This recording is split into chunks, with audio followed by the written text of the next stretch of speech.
Hello once again. I hope everybody doing good out there. James here.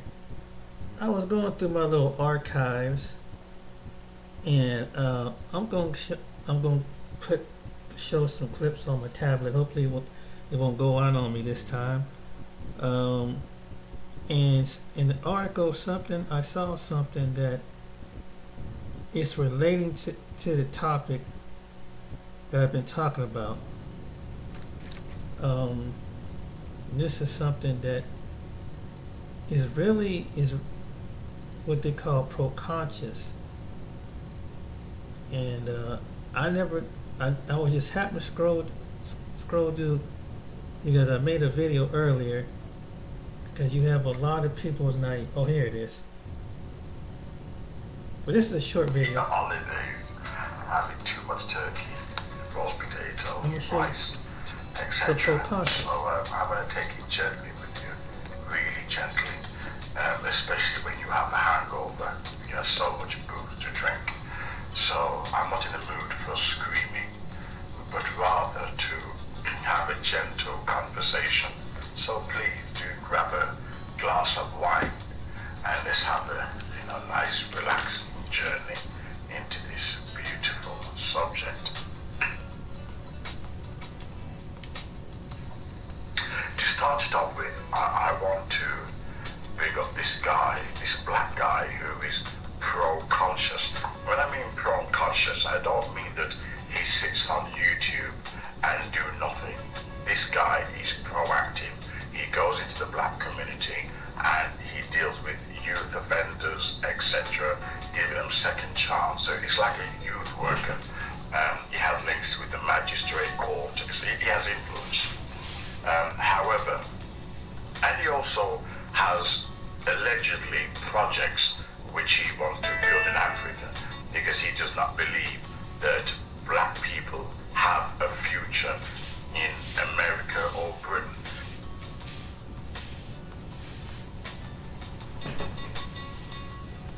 So he has projects that he wants to build in Africa where once the projects are established, then black people can move over there.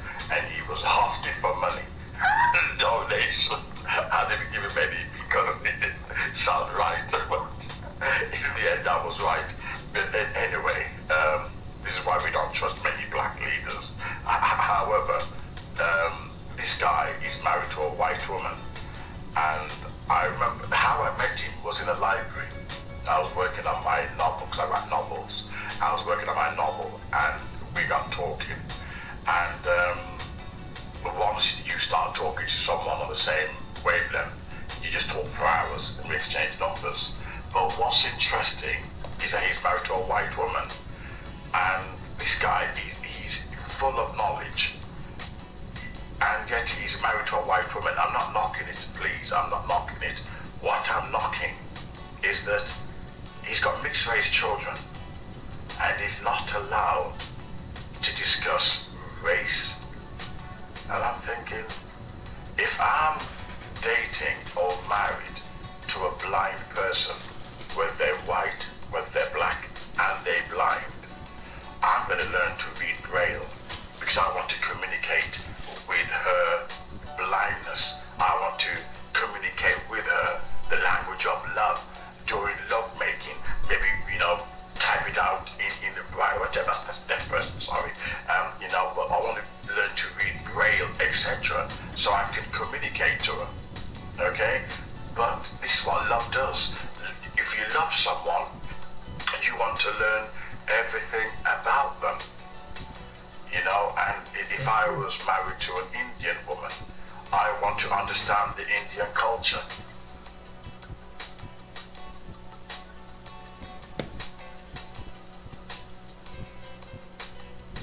It doesn't make sense that I don't want nothing to do with the Indian culture or how the British, rape India's land and control the Raj. I want to know all that. Otherwise, how are you going to raise your children to be balanced and know about black culture and Indian culture? Exactly. But he was not allowed to discuss racism. So imagine, having an interracial family watching movies, are you not allowed to watch Roots?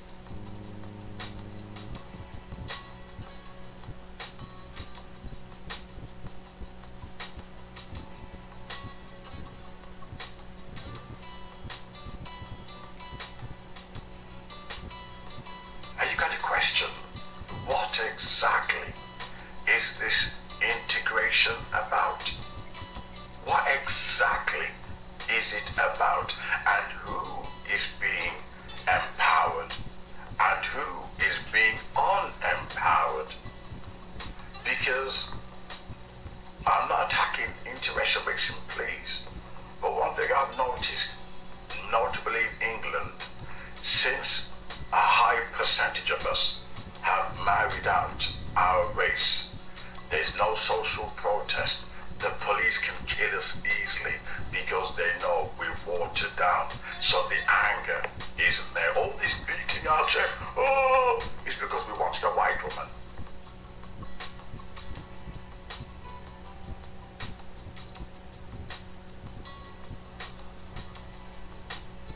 Now we got a white woman, we don't care about injustice. All that fighting and setting fires to places, there's sexual frustration. We wanted that white ass. We wanted that white flesh. Now we've got her. We don't give a damn about anybody else. As long as we got that love of love. As long as we're rolling onto that white flesh, we're happy. We're passing out. We're going dizzy.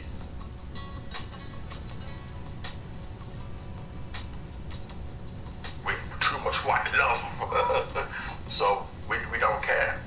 And this guy, I couldn't believe it because he's really pro-black conscious. He probably knows more about Africa and black culture than you do. And you're with a black person. That's how pro-conscious he is. He knows more about black history and black culture than you do. And you're probably the black person. Explain that. Yet he's not allowed to discuss racism, etc. in front of his mixed-race children. I made a couple of videos saying why mixed-race children are screwed up. If you think it's bad with this black guy with a white woman, oh, did you know during slavery, the white man, he could breed with a black woman during slavery, but the black man could not breed with a white woman. He was lynched.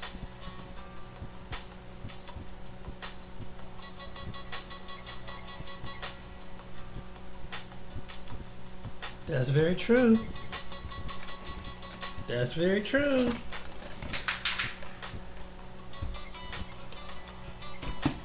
So it tells you the balance of power. So the white man is not interested in teaching mixed race kids about their black history because he was having sex with a black woman during the heights of slavery, during the heights of hatred. Him sleeping with black women was a sign of white supremacy. And he passes that through his children, his mixed race children.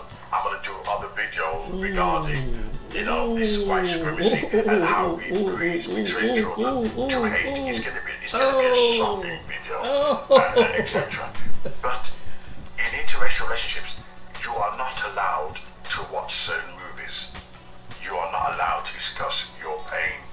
And that's the reason why black progress is difficult. Very, very difficult. Now they've come on to us. Now they've come on to us. They've controlled us, neutralized us, silenced our voice. Oh. It's like there was a word for it. The kiss of death. The kiss of death. And this is what's happened to us. And there was, I'm not sure whether black people have always hated each other or whether interracial mixing have made it worse. Rap music didn't help. Whoa. Rap music just really sold that division and discord. But we should have been, yes, there's nothing wrong with interracial mixing, but we should have learned to love ourselves first before we started to be able to go and love others. We can't love others, yet we can't even love our goddamn selves. And that's why mixed-race children are screwed up, because they're picking up on vibes. interracial vibes that are toxic and full of contradictions. Oh, he knocked it out the park. Oh.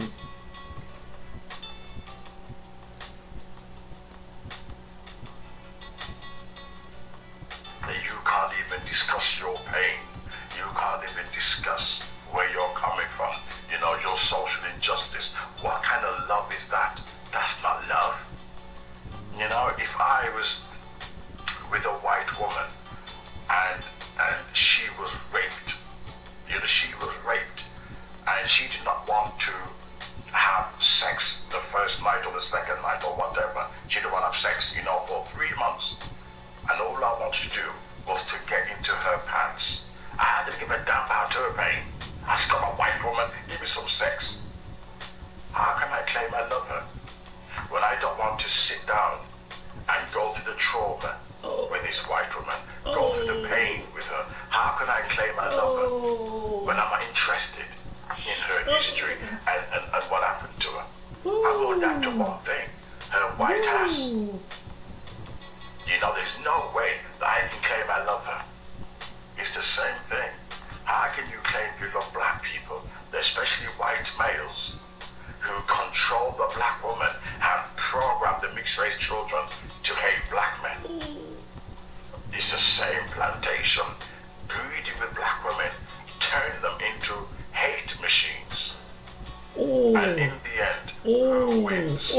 White people. We lose.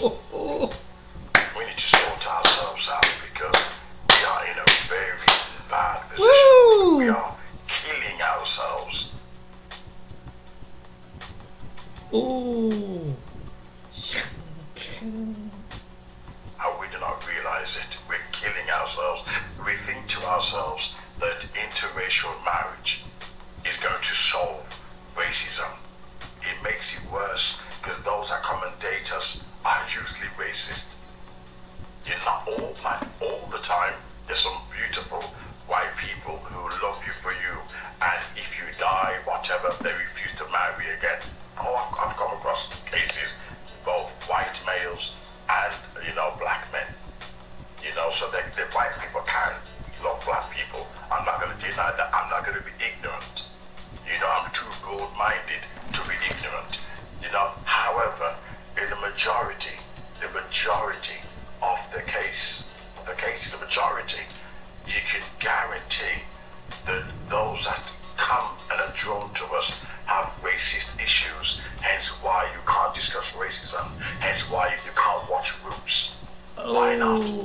Look, if I'm with a white woman and she was raped, I should be able to sit down and counsel her and talk her through it.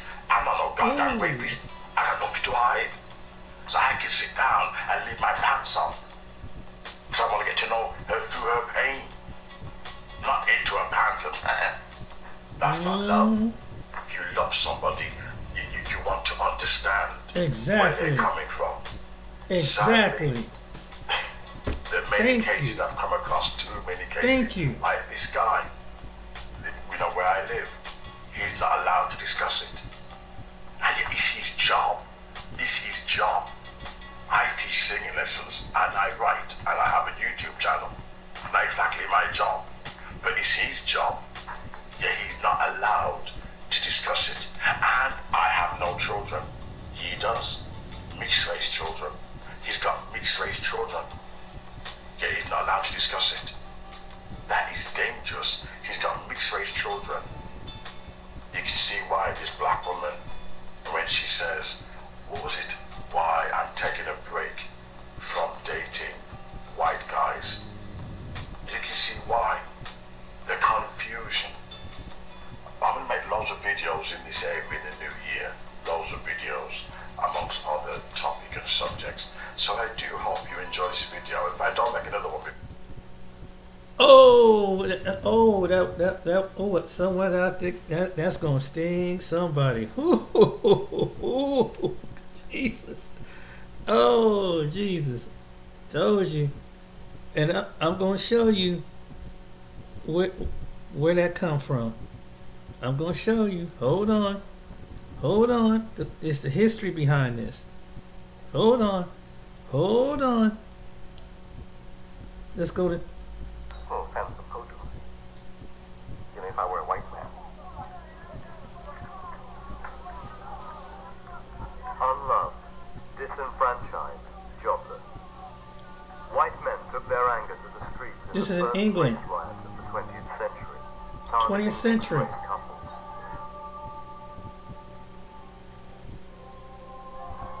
Around Britain, 5 people would be killed, hundreds more would be injured. In Cardiff's Tiger Bay, Neil Sinclair's grandmother was about to feel the full force of the mob.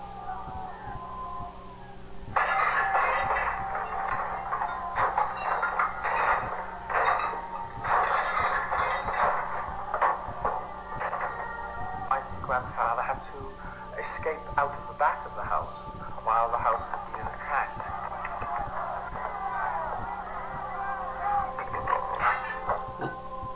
Britain.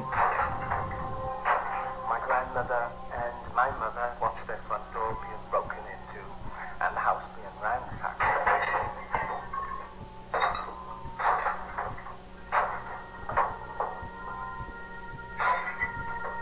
All my grandmother's treasured possessions and china ornaments in their cozy little home were being destroyed.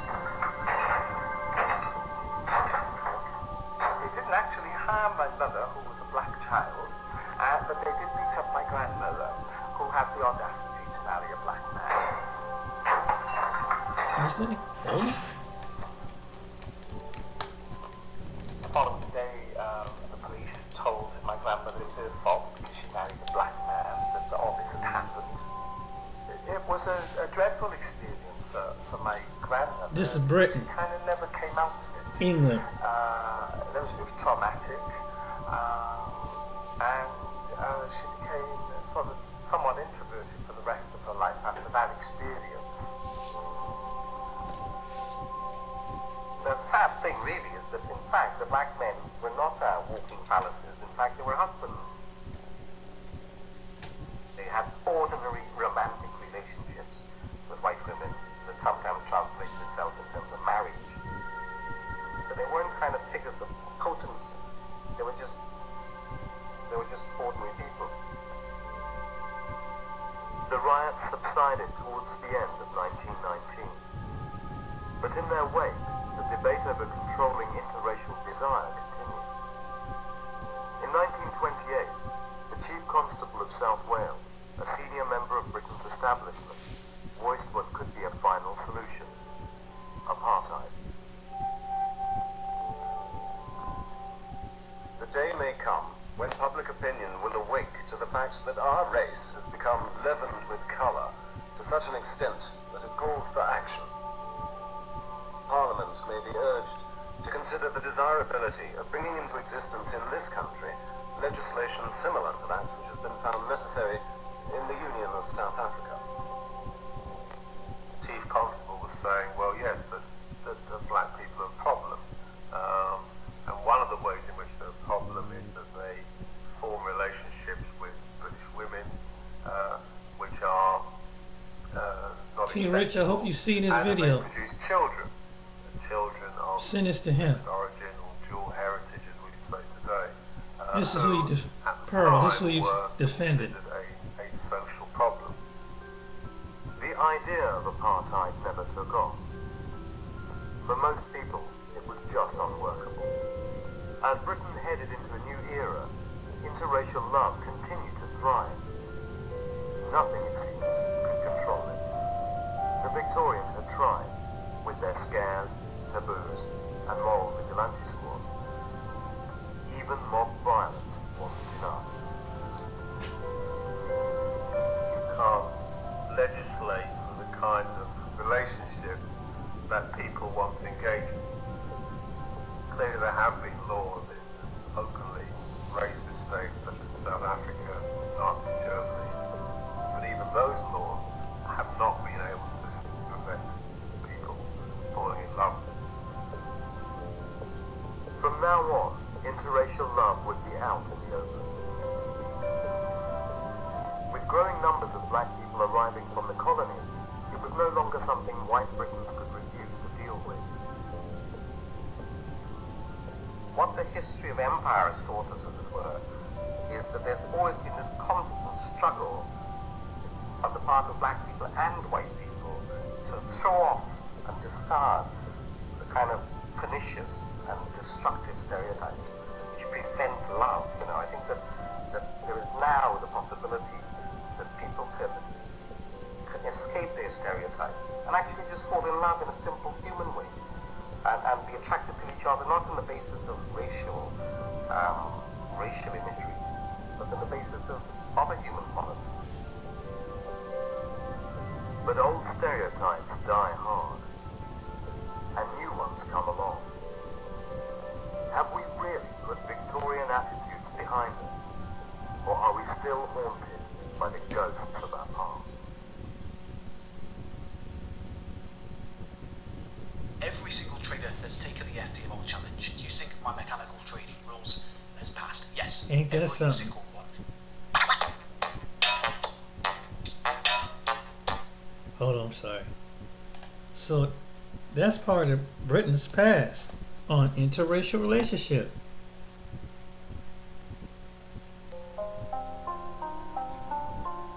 Hold on, again.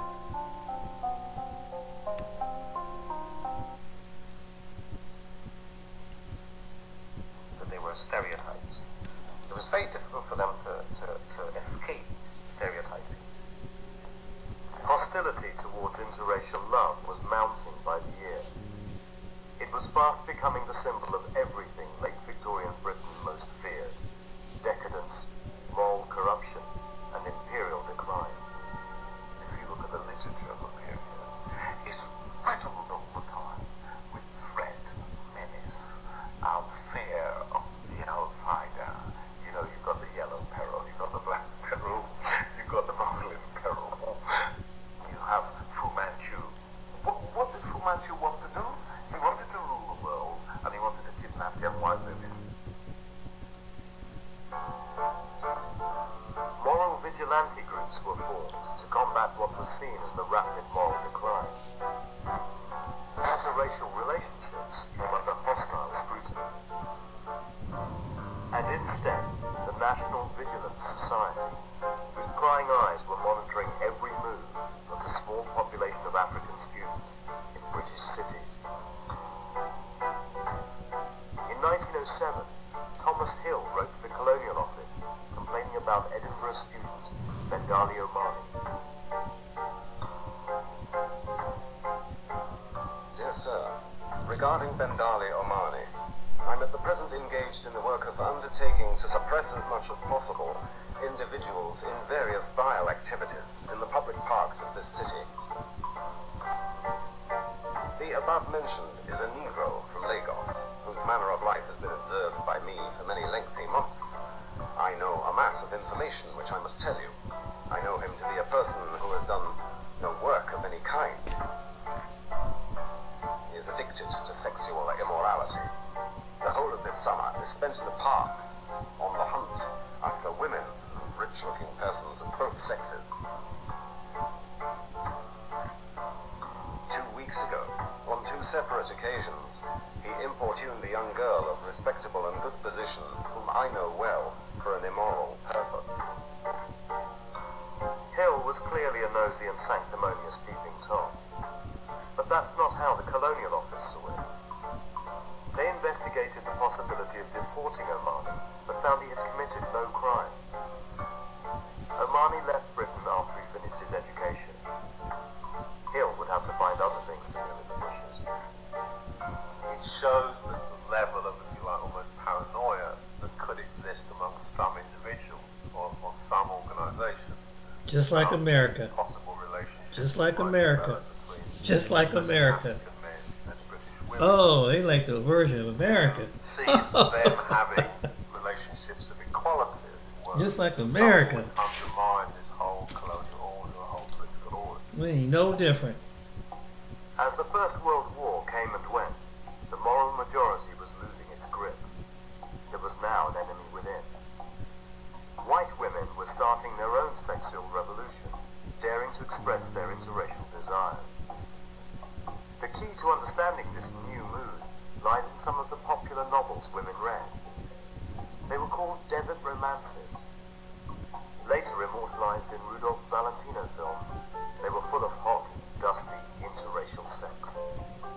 Sadly, they are all now out of print. Her heart was given for all time to the fierce desert man, who was so different from all other men who she had met. A lawless savage who had taken her to satisfy a passing fancy and treated her with merciless cruelty. He was a brute, but she loved him for his very brutality and superb animal strength. A man of different race and colour than native.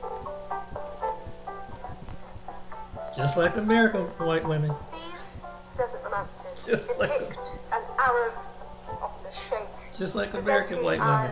as highly sexually desirable, but also brutal, Ooh. often very sexually demanding. And the heroine of his novel is a young, beautiful English woman.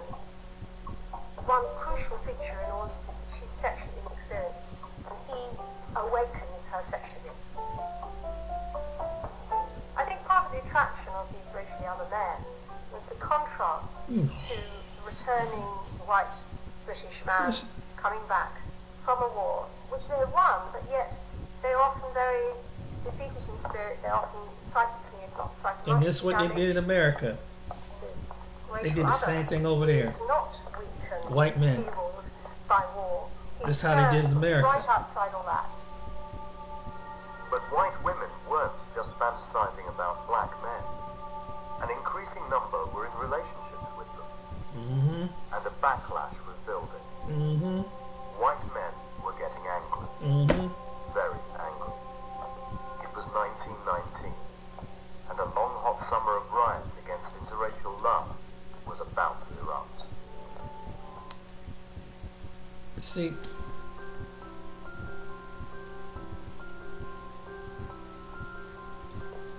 that's what your By Nick the early Fuentes part don't of the like. 20th century, an estimated 20,000 non-white immigrants had settled in Britain's old port cities of Liverpool and Cardiff.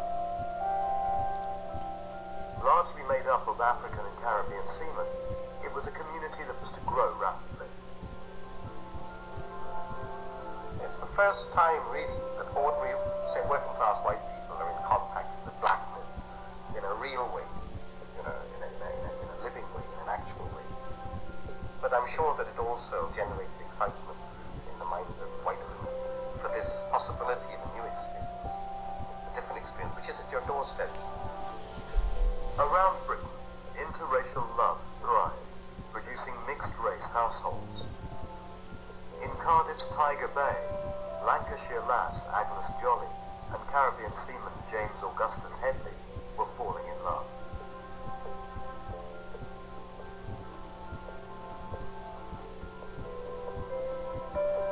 My mother lived in a convent. She was a rather shy woman. At first she was I can't go to Tiger Bay, but she went there, and when my grandmother saw my grandfather, he saw her, that was the beginning of the romance, and they married, and my mother was born.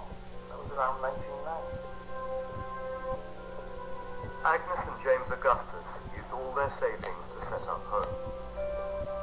They would eventually be married for more than 30 years, until Agnes died.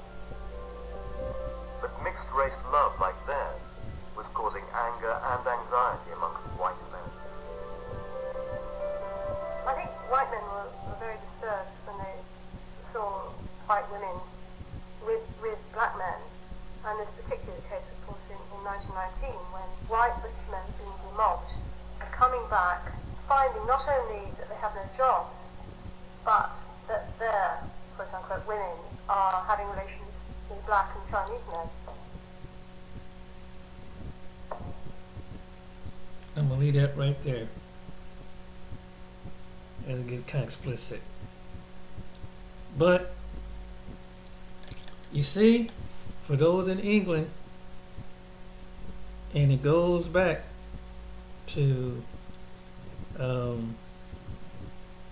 Yeah. Goes back to this. He wrote that he didn't like slavery, but he felt responsible to take care of the slave. Like, he didn't look at it as I own them. He looked at it as I inherited this. Oh, there was white people that were like, hey, I don't really own you slaves who were... Come on, y'all, come on. Let's hear what the coon old lady Nigerian has to say about the situation. So I wanted to ask what your opinion was on the apology that was given from Pearl. Was it an apology? Was it an explanation? Well, I'm asking. I gave my comment on there. Live. Did you realise that I was on there? Did you hear what I said on there? On the live? Was it on that, what's his name? Oh God, what's that boy? Oh, I can never say it. Was it Odibison? Amiga. No, it was, what is it? Obidison? Obsidian, something like that. Hey, shout out to Natanya Judah says, oh Lord, not this mammy. Come on, I'm telling y'all, them UK blacks be mammy, Sambos, and Uncle Ruckuses. I'm telling y'all, them UK blacks don't like us. I'm telling y'all, when these UK blacks defend this little lily white broad, there's a reason why. They really, really hate us. Come on, y'all, come on. They think some strange things about us. Why are they in homing a map with black American children in the foster care? Why are there so many black men in prison? Ma'am, why do you run from the question of why your people over there starving in mass to the point where you have to flee? They flee their country in Africa, go to the UK, and think they're holier than thou, y'all. I'm telling you, they'll be blacker than you and I, but have the nerve to call us niggers. One second. There's no llamas in Africa. Llamas are found in Asia. You dumbass nigger.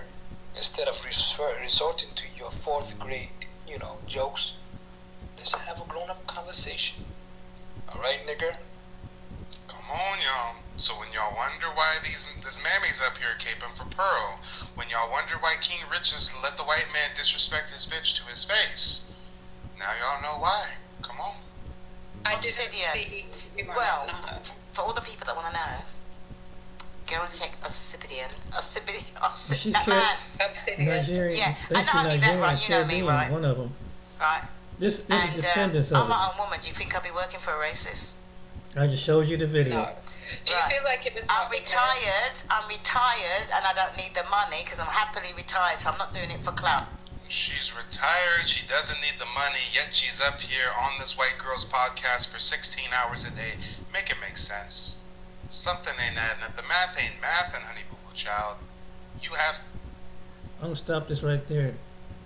But she says not racist, right? Okay. Let's go to the American version of racism. Building and protecting wealth is more daunting than ever. Amid global market volatility, stock...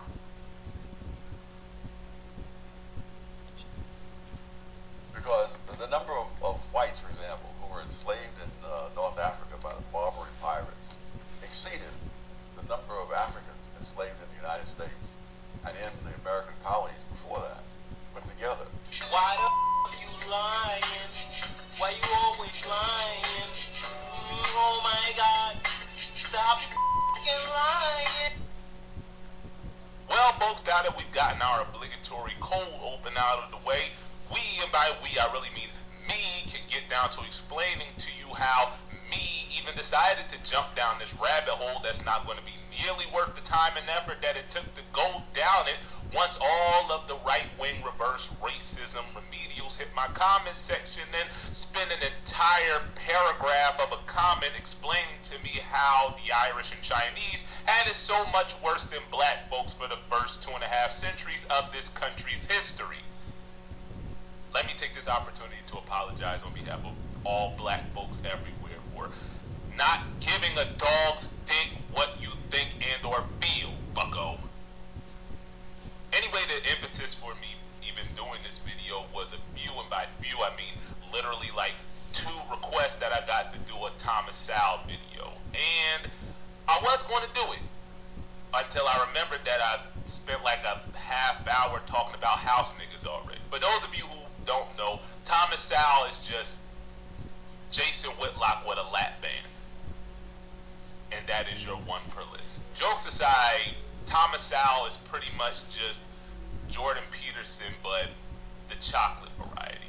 What I mean is that he's just another run-of-the-mill conservative ideologue who uses his scholastic credentials to make his stupid sound smart, or at least smart enough to make conservatives conjure his name whenever they need a contrarian color to co-sign them whenever Candace Owens is too busy shopping for a curl activator that actually works.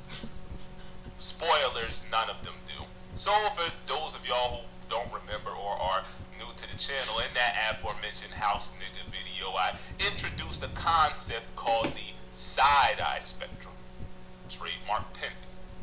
In it, I basically broke down the tiers of blacks with suspect political and social takes.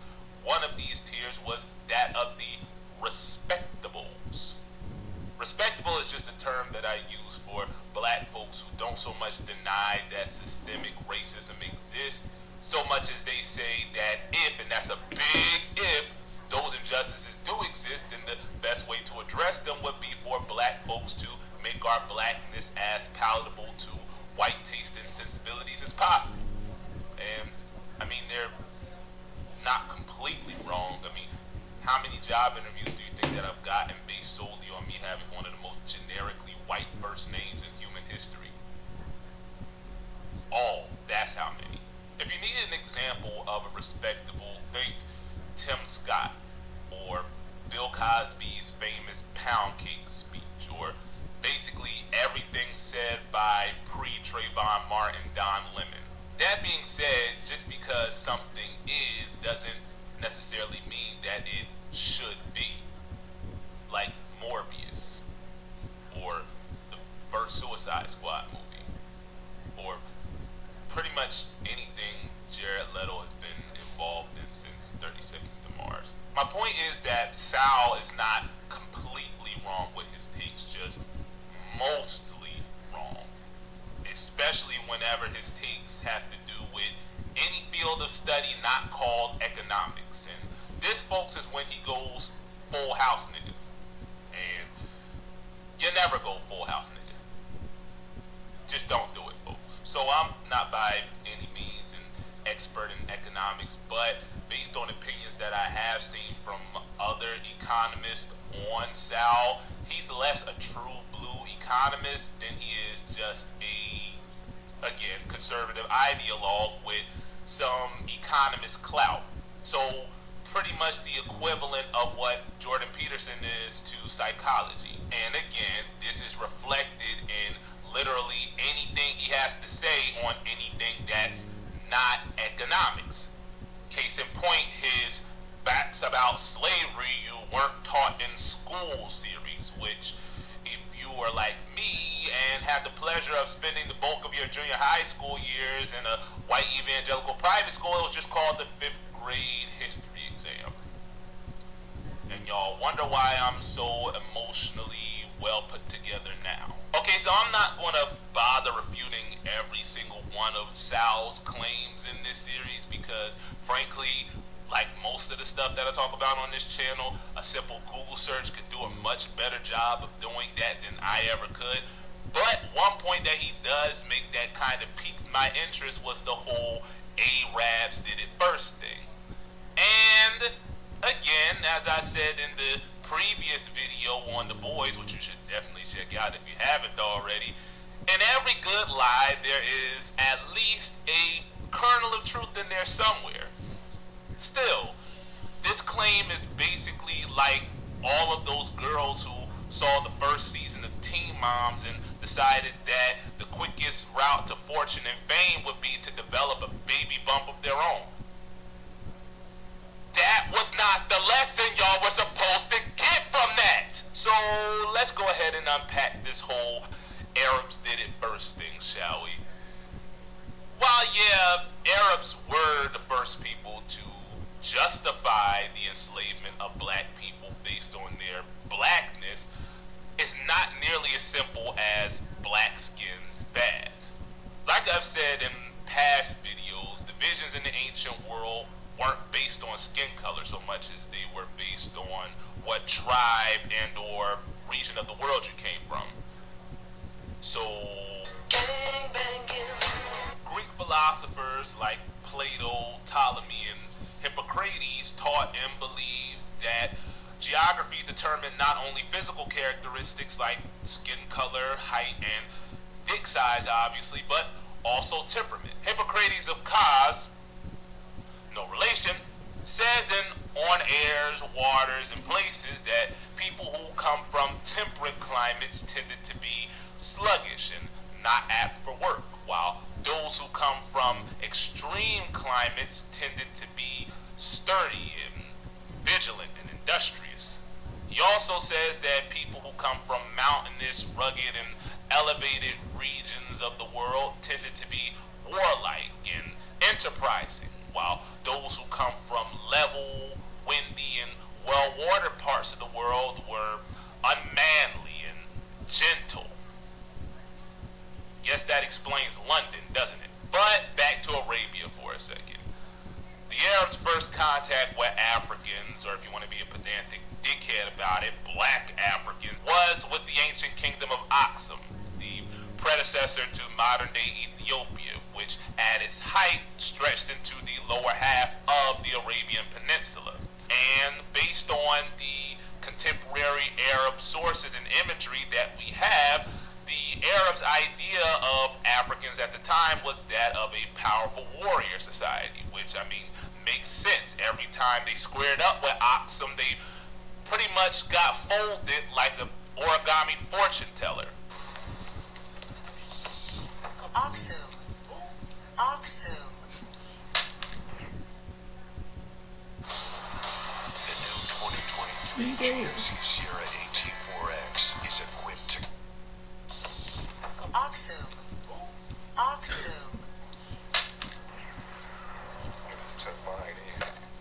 But by the time the Romans and Persians had established themselves as the new big bad bosses on the block, the relationship between the Aksumites and the Arabians shifted from Tom and Jerry to Tom and Zendaya. In fact, by the 6th century CE, the Arabs had pushed the Aksumites out of the Arabian Peninsula and back across the sea. And even by the time we get to the 8th century, the Arabs had crossed the sea themselves and had Alua Akbar their way into conquest of Egypt and extended the caliphate's borders as far west as the Atlantic Ocean and as far south as the ancient kingdom of Dongola in modern-day Sudan. And this is me desperately resisting the urge to make a dick joke. Jokes aside, though, this is very important for our story because Dongola, a Christian kingdom, by the way, was one of, if not the primary gateway for two of the factors that would greatly influence Arabian ideas on race and racism. Those being Greek philosophy and black slaves. So you remember how Europeans dredged up a bunch of classical ideas from the Greeks and Romans and then ran it through easy bib real quick and changed a few sentences here and there and called it the Renaissance? Well, just like algebra and regular bathing, evidently the Arabs did that first too.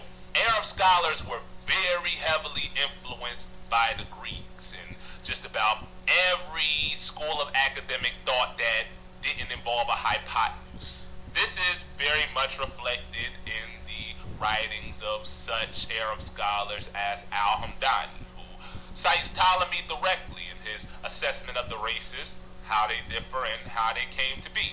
Ibn Butlan, who divides sub-Saharan, i.e. black Africans, into four distinct races based on what region of sub-Saharan Africa they come from, and the much later Arab scholar Ibn Khaldun, who, in an attempt to refute another very popular theory on race that we'll come back to later, regurgitates the Greeks' idea of geographical racial distinctions or whatever. be Beyond known peoples of Black West Africa, to the south there is no civilization in the proper sense. There are only humans who are closer to dumb animals than rational beings. They live in thickets and caves and eat herbs and unprepared grain. They frequently eat each other. They cannot be considered human beings. Therefore, the Negro nations are, as a rule, submissive to slavery, because Negroes have little that is essentially human and possess attributes that are quite similar to those of dumb animals, as we've stated. One Persian scholar, using their proximities to the equator's justification, said that black people's brains were burnt by the sun and that white folks were half-baked. Iraqis have well-baked wombs that do not expel them prematurely with a blondish or reddish color, with gray-blue eyes and whitish eyebrows, such as occur to the wombs of the Slav women, or those like them or comparable to them. The wombs of their women do not overcook them until they are burnt, so that the child comes out something black or pitch black, malodorous and pungent smelling, with peppercorn hair, unbalanced limbs, a deficient mind, and depraved passions, such as the Zanj, the Ethiopians, and other blacks. Like, I really shouldn't have to write a punchline for that, should I? To further support the idea that our modern understanding of race and racism originates in Greek philosophy, may I refer you to French physician Francois Bernier, who sometime in the 1680s also divided peoples up into distinct races based on region. Bernier, like the Arabs, argued that geography was the primary factor in determining traits like skin color, height, etc., even though it's kind of blurry because he does accept that black folks are going to be black folks regardless of where and how they're born. But unlike the Arabs, he argues that Europeans are at the top of the racial hierarchy. Surprise, surprise! But just like one of the worst brain drains in the country's history brought on by a decades-long recession, or in other words, just another Tuesday in Kenya, we ain't done with the Greeks yet, buckos. This is Aristole, Mr. Greek supremacy himself.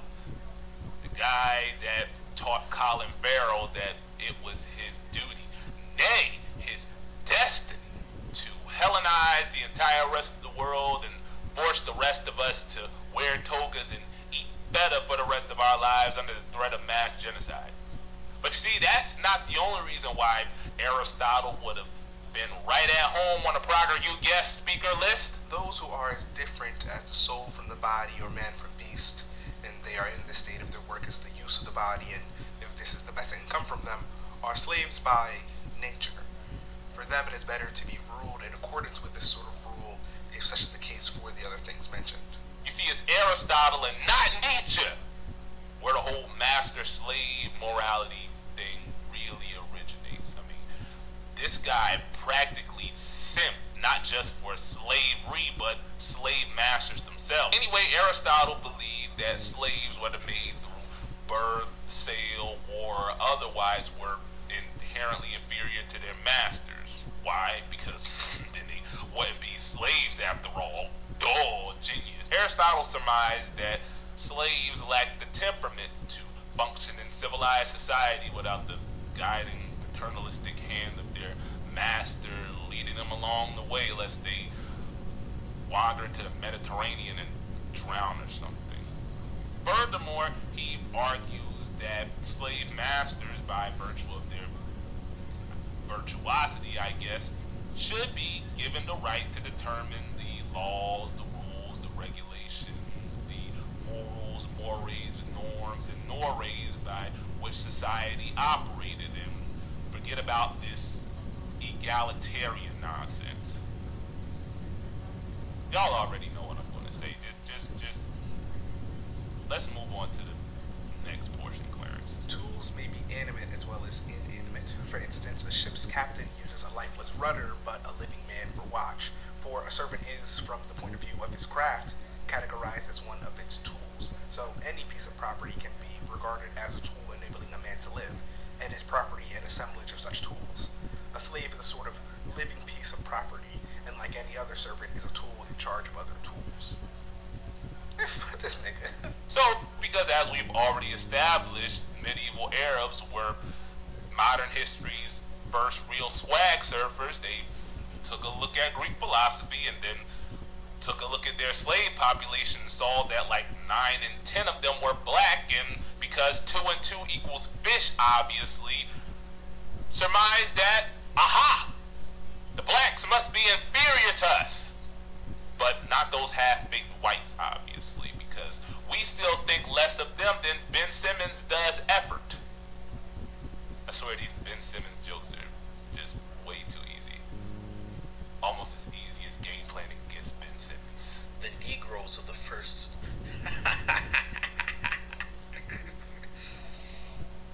The Negroes are the first. Wait. The Negroes are the first zone, dwell in caves and thickets, eat herbs, live in savage isolation, and do not congregate and eat each other. The same applies to the Slavs, and they become correspondingly remote from humanity. This nigga. Case closed, she's a witch, we've got our culprit, right? Well, not quite, because remember that other fact that I mentioned earlier? The one that Ibn Khaldun made a point to refute? You know what that factor was, buckos? It was the Bible. Well, it kinda was the Bible. Let me explain. So, if you spent anything more than 10 minutes in a Sunday school class, or a Liberty University anthropology course for that matter, then you were probably taught that God told Noah that it was going to rain cats, dogs, and cartoonishly attractive men for 40 days and nights. And so Noah gathered up his entire family as well as 2 of every living creature on the planet, and they got on the boat. And everyone on earth, aside from Noah and his family, died one of the most horrific deaths imaginable. You really don't think about how messed up this story is when you're like 6 years old. But I mean, then again, they did make up the whole nursery rhyme about the Black Plague and London Bridge. Wonder if they'll do that for COVID one day. Well, if you're a dirty heathen and stopped going to church when you were 12 years old upon discovering boys and or girls, the second half of that story goes like this. Upon leaving the ark, Noah celebrated the way that you would imagine someone who has spent a year in a floating zoo would. He got hammered. Like, literally fall down, drunk, knuck if you buck, white girl wasted. And again, who wouldn't after having to smell the ass end of a giraffe for 365 days? Anyway, Noah, not unlike a lot of y'all watching during the fall semester of your freshman year, somehow wound up newborn naked in his drunkenness.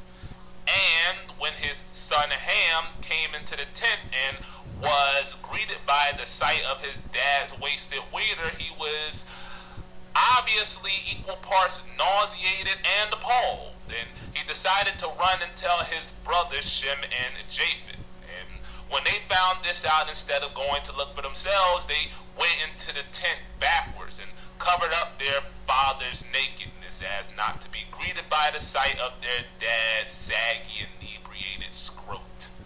When Noah came to and realized that his youngest son had narked on him, he proceeded to commit one of history's most consequential acts of small dick pettiness imaginable. He cursed not Ham, but his son Canaan, thus the curse of Ham theology, which says that black people are literally cursed to be servants to all of the rest of the peoples of the world. And this is basically what Europeans used to justify slavery. And Noah awoke from his wine, and knew what his younger son had done unto him. And he said, Cursed be Canaan.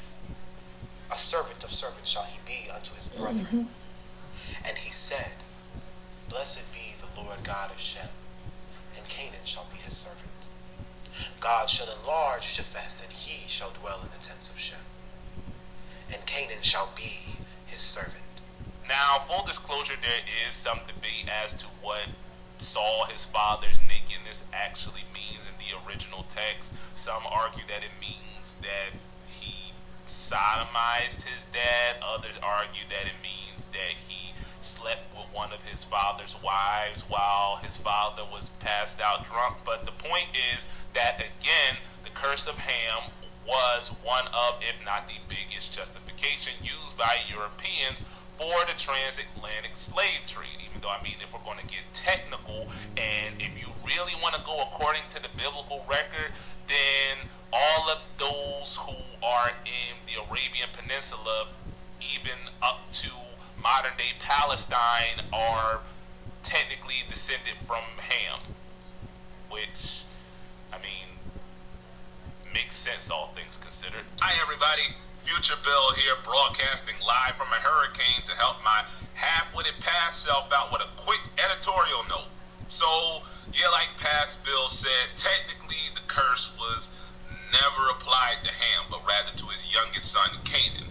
However, the part that my past self forgot to mention is that neither Canaan nor his direct descendants ever actually migrated to Africa.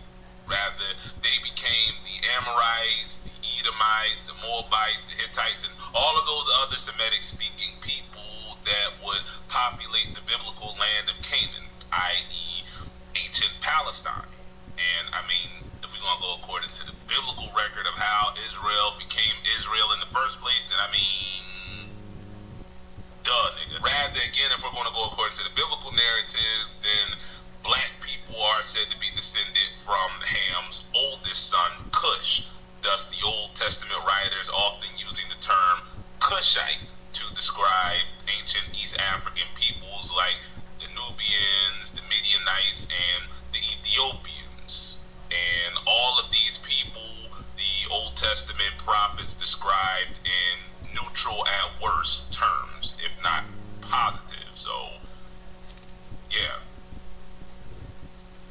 Racism is stupid. That's the point you take from this. Now, let me stop here to make an important, if somewhat pedantic, point here.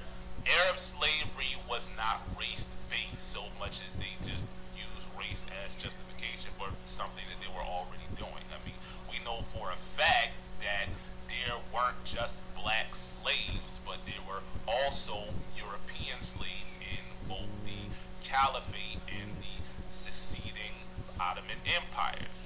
Case in point being those prisoners of war taken during the Crusades. If anything, we could argue that Arab slavery was more religion than race-based, again, going back to those white Christian slaves that were taken through the Crusades. Because we know for a fact that even if marginally, black Muslims were treated better than non-Muslims of all races during the time of both the Caliphate and the Ottoman Empire. Lastly, it was not uncommon for Arab scholars of the time to denounce racism outright because the Quran teaches against it, and many of those scholars would refer back to the Ethiopians, the descendants of the ancient Oxumites, as examples of the virtues of black people, because again, the Arabs got folded every single time they squared up with Aksum. Also, Arab slavery was primarily domestic and or sexual, as evidenced by the fact that 2 out of every 3 slaves in the Arab world were women. And the men who were slaves were primarily used as unpaid mercenaries. And this isn't by any means to justify the Arab slave trade in any way, shape, or form, or the way in which slaves were used, but is to make a point that unlike in the U.S., which we're going to talk about in a second, slavery was not the economic foundation upon which the Caliphate or the seceding Ottoman Empire were built. In fact, in 2010, former Libyan dictator Muammar Gaddafi, evidently acting as interim emperor of all Arab people everywhere, apologized on behalf of the Arab world for the Arab enslavement of black people. There was a national apology for slavery. It was called the Civil War, where 700,000 Americans died. Remorse. The one cultural commodity that white people won't bother stealing, evidently. My point is, this whole Arabs did it first thing is little more than a deflection used by people who don't really care about history except in those instances when they can weaponize it to deflect from the fact that Europeans used race as a justification to kidnap, enslave, and exploit tens of millions of people to make themselves rich beyond their wildest dreams. Additionally, in order to make a proper assessment of the evidence that we have in front of us, we have to understand that Arab and medieval European ideas on race and racism developed almost mutually exclusive of one another, even if based on literally the exact same foundations. What I'm saying is Arabs developed their concept of race and racism for no reason than to just be dicks to anyone who didn't look like, while Europeans created their own concept of race and racism to create a natural hierarchy of sorts, and to use that natural hierarchy to justify the enslavement and exploitation of people based on something that would otherwise be considered arbitrary. So, the short answer to a very long question of who invented racism was white people. Duh, nigga. At least racism in the context in which it's practiced and understood in the modern world. In 718 CE, the Umayyad Caliphate completed its conquest of Visigothic Hispania. This not only marked the beginning of 6 centuries of Muslim rule, but also a golden age for Jewish culture in the Iberian Peninsula, because Muslims didn't really see Jews as a threat to their primacy, and frankly, the way that they felt, how many loaves of unleavened bread that Shmuel or Chaim made for Passover really wasn't any of Mahmoud's business, now was it? With the Wells Fargo Active Cash credit card, earn unlimited 2% cash back on And also, I'm just about to end this video, that really the reality of it is when the racial hierarchy in America started forming up, every group of people, and I hate to say it, started white people naming up the less white people and calling them out their name. Then they start calling other groups of people out their name. And no matter if you were Latino, from Latin America, Hispanic origin, they got a name for their derogatory name for Middle Eastern people, what's some of the Arab speaking people. Not only that, of course, it came to the black people. So really, he's right.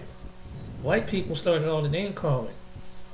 And when you think about it, even going out and you can talk to different groups of people who are Asian, Middle Eastern, Native American, and African American, on when they were growing up, they were called something out their name.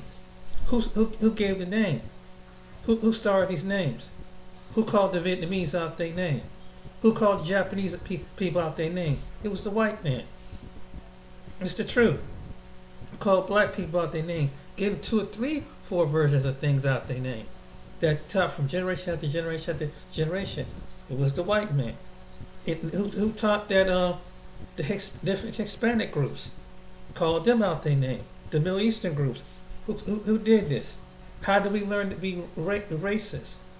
I hate to say it, but we learned it because you would see it on TV, and then somebody would pick it up and learn on what is this? What's this derogatory name?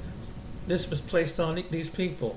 So it was taught until this day. It's still taught in different communities among white people. Then that transferred to other people. Yeah.